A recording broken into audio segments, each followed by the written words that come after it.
In this video, we're going to walk through how to set up Autocrat. Now with Autocrat, the first thing I like to do is I like to create a folder. So in your Google Drive, you're going to go to New, and then you're going to create a folder, rename the folder whatever you want that Autocrat to go into. So right here, you can see I have created one. It's called Course Completion. Once I open this up, typically in our course, you will have a spreadsheet. And when you are asked to make a copy, you'll copy the spreadsheet and not the Google form.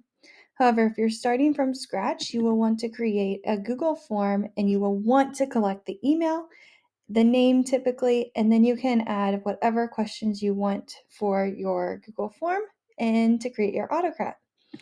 Once you have your Google form all created, you then want to create a Google slide.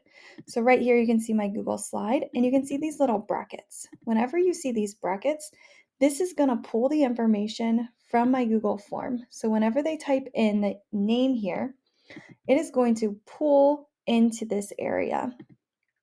Okay, so again, course, it's going to pull, date, it's going to pull all of that information for my participant. Then the next step that you want to do after you have your Google slide all created and your Google form created is you're going to have your spreadsheet. Now, again, in our courses, we typically have the spreadsheets all created for you. So you just have to make a copy of the spreadsheet. The reason you're copying the spreadsheet and not the Google form is because we have formulas in here and we also have the Autocrat already created for you. So all you have to do is hit play unless you want to customize it. So in this video, I'm going to walk through what that Autocrat is.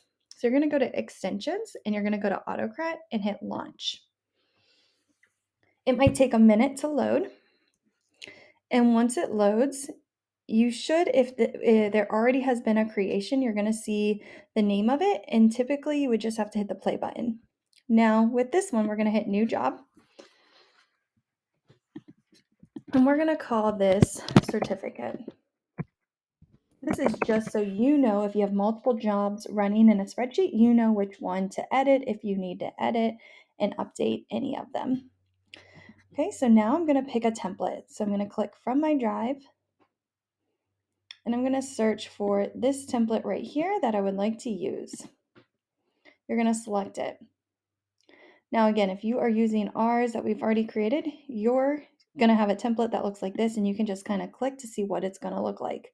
Again, brackets just mean it's going to pull to personalize this Google slide for that student or that person. Next, these little tags are going to pull exactly what I want it to say in these areas. So I'm going to pull the name, I'm going to pull the date,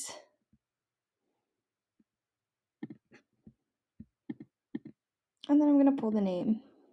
Okay, so again, you can kind of see right here, it's pulling all of these different informations on to my certificate. And I'm going to hit next. Okay, so now what I want it to do, if I click this, I can pull these tags and I'm going to have it say the name and then I'm going to have it be called certification.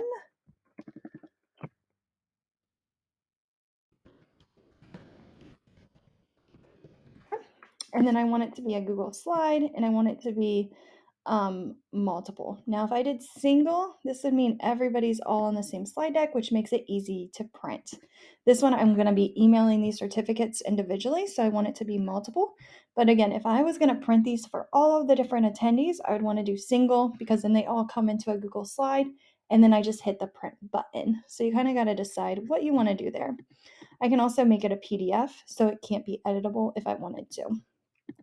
On step number 5, remember that folder we created? Well, it's all going into that folder automatically. If you did not do this yet, again, you can go into your Google Drive, create a folder, and then hit choose folder and have it go to whatever location you want it to go into. If you're using one of our Autocrats, which is already created, you will probably want to create a folder and then choose a folder for your data to go into. And then you're going to skip number 6 and you're going to skip number 7. And then sharing the document. Yes, I want it to share, and I want it to share as a view-only document. They're allowed to reshare. That's fine. If you didn't want to, you would just click no. And then I don't want it to come from a generic no reply address. I want it to come to me. So that way, if they do have questions, they can respond back to me. And then I want to go to, and I want to grab that email address. And then I want to say whatever message I want to say. Now, again, we type out a lot of our messages that are going to go to your students. So if you want to update any of them, feel free to update any of them. And then I can go in here and I can grab the course. I can grab that date.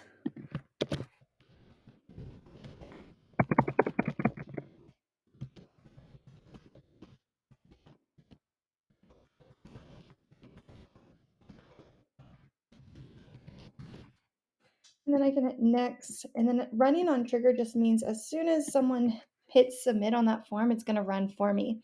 I can go in and I can hit play every single time, but I want it to go ahead and run on that trigger. This time trigger, every time at 6 a.m., you could hit yes, and it's going to check if there's any new responses, and it would just send once a day. Again, I like it to run on a trigger, but sometimes I want it to wait if I need to. And usually there's videos for all of our Google Forms when it comes to Autocrat on what you need to do for that Google form that you're working with. But again, this is just a quick overview of how Autocrat works in case you wanted to create your own version. Okay, and then I just hit that play button. And as we're waiting, I'm going to go over here and I'm going to hit this and I'm going to fill this out as a test student. And you want to make sure that your attendees spell everything correctly because then they're going to get all of that feedback and it's going to be misspelled if they made a mistake. Okay, so now that we've completed that Google form, you can see right here and over here my Autocrat is starting because I already hit that play button. If you needed to make any changes, you just click Autocrat again and then you would hit that play button again or the pencil to edit. So play to start it and then pencil to edit if you needed to. And so right here we can see that I can check my certificate and I can see that it looks great. It's got my name, it's got that I've completed 15 hours and which course I did that with, and then when I finished it. So then my attendees can turn this in for their PD to get reimbursement. All right, if you have any questions, feel free to reach out.